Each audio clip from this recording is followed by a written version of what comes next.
black pieces. Magnus Carlsen needs only a draw. What will he start with? And was that hesitation? No, he goes with 1e4. Does that surprise you? In a game, he only needs a draw. It doesn't surprise me at all because Wesley so loves playing e5 on the first, and Magnus feels I can just force the issue, make a draw, send this to the second set with a 1-0 lead. So for Wesley, he might try out the Sicilian defense, but it's not in his comfort zone to have to play for a win for move 1. And he does play the Sicilian, and Magnus puts a pawn on c3, the c3 Sicilian, the Alpine Sicilian as it's sometimes known, and this is renowned for its safe tendencies here for white. Often a bunch of trades happen in the center at the very minimum. Sometimes white even gets an initiative if black is too kind of obliged to fight here. And okay, knight coming out, pawns pushing. What do we make of this? A good choice from Magnus Carlsen? A great choice from Magnus Carlsen, and not just because I played this opening my entire childhood. I think it's incredibly safe. Unlike in some other Sicilian lines where files open, we don't get a symmetrical pawn structure, if we look at this position and Magnus can push his d pawn up to d4, we're keeping pawns on the same files. So he's not allowing Wesley to get small pluses, maybe a semi-open line here, or a possible rook sacrifice for a minor piece like we see in the sharpest Sicilians. Really good call from Magnus Carlsen. Yeah, really interesting to see this opening dynamic that we're getting. Magnus chooses the king's pawn opening, inviting Wesley to go for the Berlin because the mat situation doesn't allow that. And that's why Wesley feels the most comfortable. So Magnus draws him into an opening that perhaps Wesley doesn't want to make but doesn't have a choice to, forces him to go for the Sicilian and then keeps it close with the Alpine. Yeah, and this queen capture I'm slightly surprised by, I must admit. Magnus, in the World Cup that he won earlier this year, in the final game of the whole World Cup against Pragnananda, just needing a draw with white, he employed this opening, the Alpine, but it wasn't with this variation bringing white's queen out so early. He just took with the pawn, played more classically, shut down that game easily. Where Fabi was up 2-1. Yeah, and it's always precarious, it's always tricky, this situation where you want a draw, it's in the back of your mind, but you shouldn't necessarily aim straight for it. You shouldn't play for it, let it affect your decisions too much, and end up taking negative, kind of suboptimal, impractical decisions. And right now, Magnus in the tank for a minute or so. It feels like he's kind of torn in two minds. Does he play ambitious, aggressive chess and maybe kind of take a route out later if a draw presents itself? Or does he really try and force the issue, try and trade off as many pawns as possible, pieces, everything? Right now, Wesley shading his eyes. Magnus not known for his death stare, but Wesley really here, his body language focused purely on the board. I think he should be relieved at least that Magnus is the first one to blink, to think. Yeah, and that's quite a think that Magnus is on right now. He's touching the 12-minute mark very early on, takes the decision to develop the bishop instead of grabbing that d6 pawn, still inviting the black knight to jump in to development via c6, hitting that queen on d4.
rooks do disappear, but more importantly, he has the bishop pair. You need as many imbalances as possible here. It's the bishop pair and the 4 versus 3 advantage, the 4 versus 3 lead in pawns that you have on that right flank. And white has a 3-on-2 on the left-hand side of our chessboard, so you guys are pushing pawns yourself if you're Magnus Carlsen, but when you push a pawn, you may leave new squares accessible, to the black pieces. So I like the look of this endgame for Wesley. Throw your pawns forward. He starts with bishop c6 with f5 and e4. Those type of moves are coming.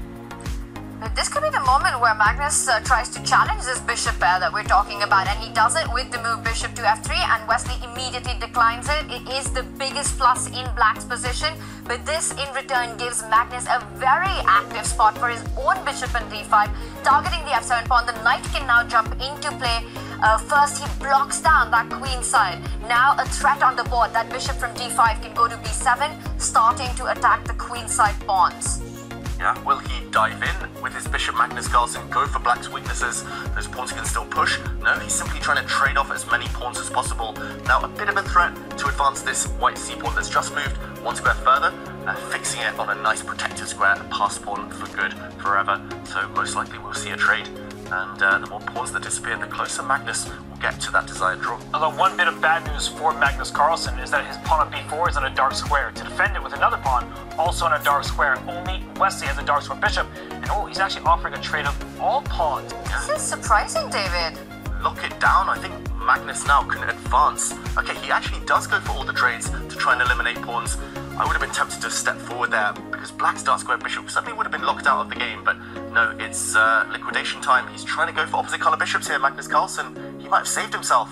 And I think that's the key move. Knight c4, it forces the bishop trade. Yes, black gets an extra pawn, but it's not going to be enough anymore. Knight c4 was a defensive key resource that Magnus was relying on. We've seen this story before earlier in the set where it was Magnus up a pawn. Here he's down a pawn, but the opposite colored bishops, there's no hope. You have a light square blockade. The dark square bishop can help you in that cause. But Wesley, that move a5, he could have tried for more at that moment. Just trying to liquidate the queen side was not the way to go, and it looks like these are the last few moves being played off set 1. Magnus Carlsen on the brink of taking the set away. This is going to end in a draw. This is a creepily similar mirror image to that earlier game with opposite color bishops. It is a draw piece on this board, but Magnus set. Set 1 to Magnus Carlsen. Wesley so has to strike back in set 2.